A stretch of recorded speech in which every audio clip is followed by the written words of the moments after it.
Welcome to Truth to Live By with Pastor Mike Brown of the Southside Praise and Worship Center on Southeast Street in Hillsboro. And now, Pastor Mike Brown. Welcome back to Truth to Live By. I am Pastor Mike. Today we would like to talk to you. We'll use Psalms 121 and as our base, 1 through 8. It says, and giving that statement, we can look at that and write that down as you're going. And so we'll be moving to those scriptures. But in the essence of time, bear with me. Today I'm talking about living in an anti-Christian culture. We live in a scary time, and during my lifetime, I remember a time when our country was what I would call Christianized in witnessing. You could start with statements like, "You believe the Bible, don't you?" or "Where's your church membership?" Then in the 80s and 90s, our country moved to being post-Christian.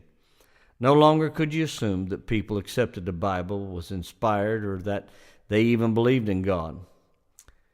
Or were they even familiar with basic teachings? That's something we've lost today, is just the basic teachings of Christianity. But now that we moved into this 21st century, I've watched our country become increasingly anti-Christian. Trevin Wax writes this. He says, "A generation ago, a person's religious observance was a public matter, a defining characteristic of one's identity, while a person's sexual activity was something private. Today, this situation has become reversed.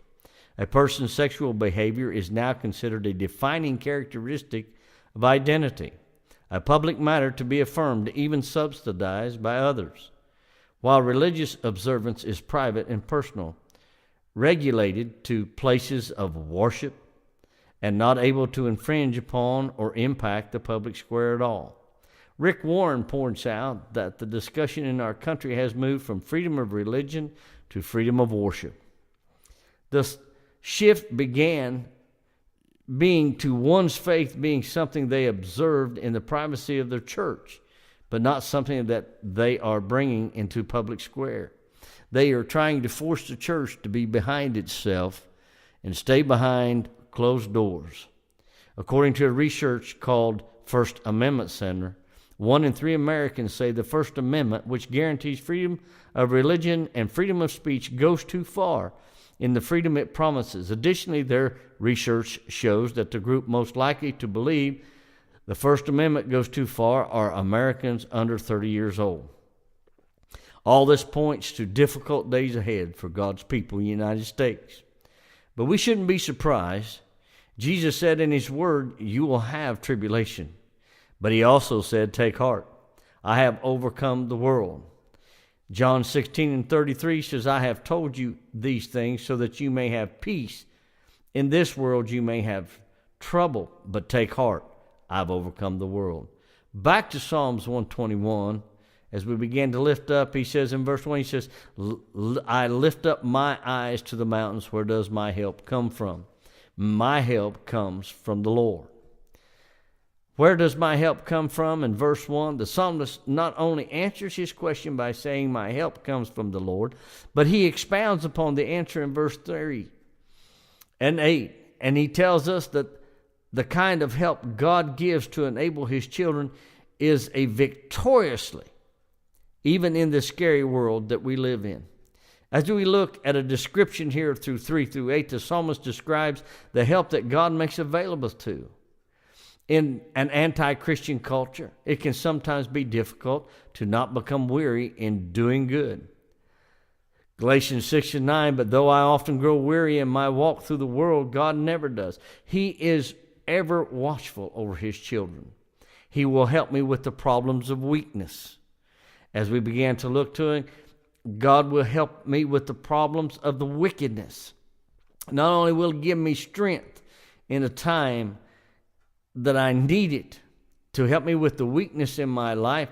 And of course, he says in 2 Corinthians 12:9, he says, my grace is sufficient for you. But he will also, he said, he will help me with the problem of wickedness. This is a wicked world that we lived in, ruled by a wicked adversary called Satan. And we must be alert at all times and have a sober mind and know that the devil, our enemy, prowls around like a roaring lion looking for whom he may devour. As we look forward this morning and we begin to wonder if possible, will we allow our circumstances to contribute to our demise?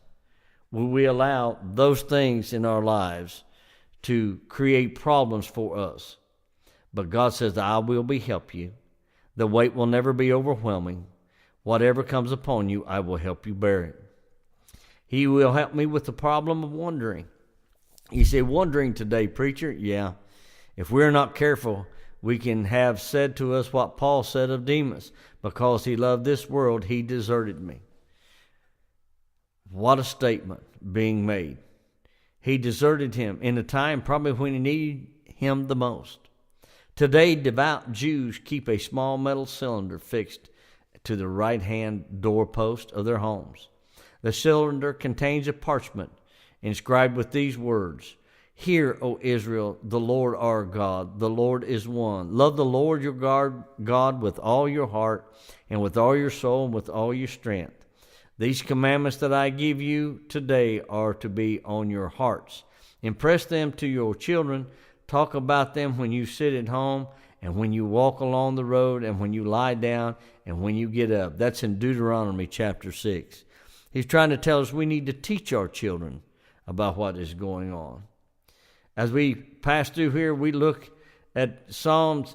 He says, I lift up my eyes to the mountains, back at the first verse. And he says, where does my help come from?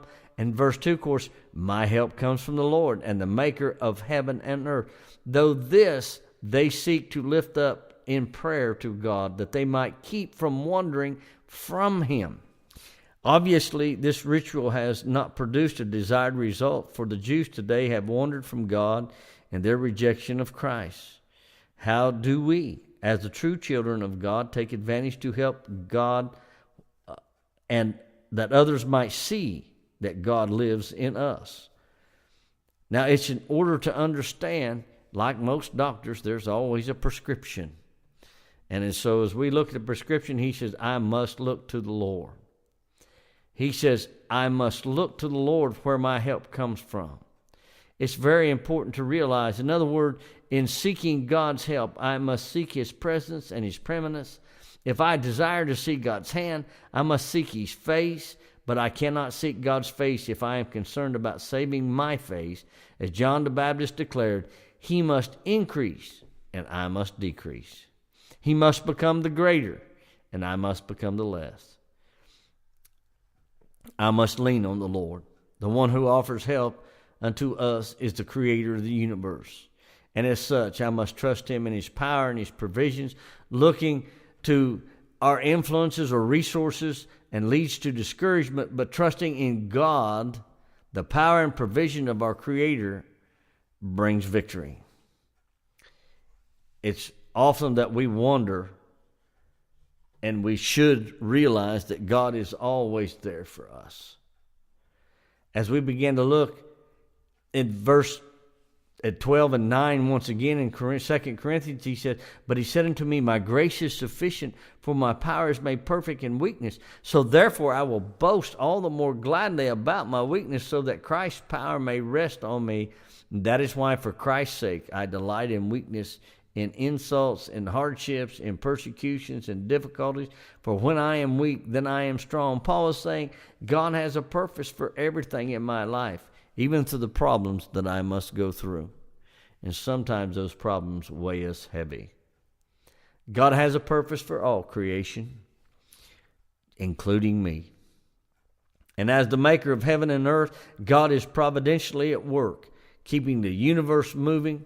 He's also providentially at work on our behalf to fulfill his purpose in our lives, and therefore I must surrender to his purpose and understand that it's important that as we think about this day and every day in which we find ourselves, to remember that God's purpose is not to provide for our comfort, but to develop our character and to use us to bring others to Christ. And yes, God does provide much comfort. He does provide much for me in my life. In an article that appeared in the Christian Post, It was entitled Growing Intolerance for Christianity in the U.S. The writer conducts an interview with Brandon House, author and founder of Worldview Weekend. He speaks in the interview about how American Christians have largely been sheltered from persecution. Consequently, he says, too many are only committed to a cotton candy Christianity, and that many Christian believers in America are simply, in his words, are wimps who don't want to suffer, don't want to be uncomfortable, while elsewhere in the world during the 20th century, 45.5 million Christians were martyred for their faith. Our culture, he says, is doing what Scripture said, getting worse and worse. The book of James and 1 Peter tells us not to be surprised at fiery ordeals when they come, not if as though some strange or foreign thing were happening to us, but suffering and intolerance and persecution will build us up. And that's why we serve. Well, we appreciate you today listening. And one thing is for sure, we cannot do anything effectively without the Lord's help. So for our sakes, for our church sakes, for our country's sakes, and for the world's sake, let's look to the Lord, lean on the Lord, and let's live for the Lord.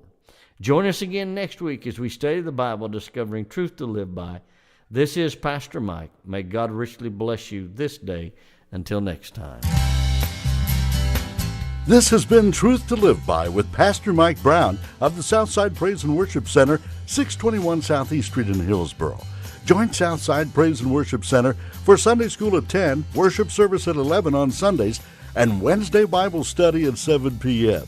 If you have questions or comments, you can email the pastor at pastormike8420@yahoo.com.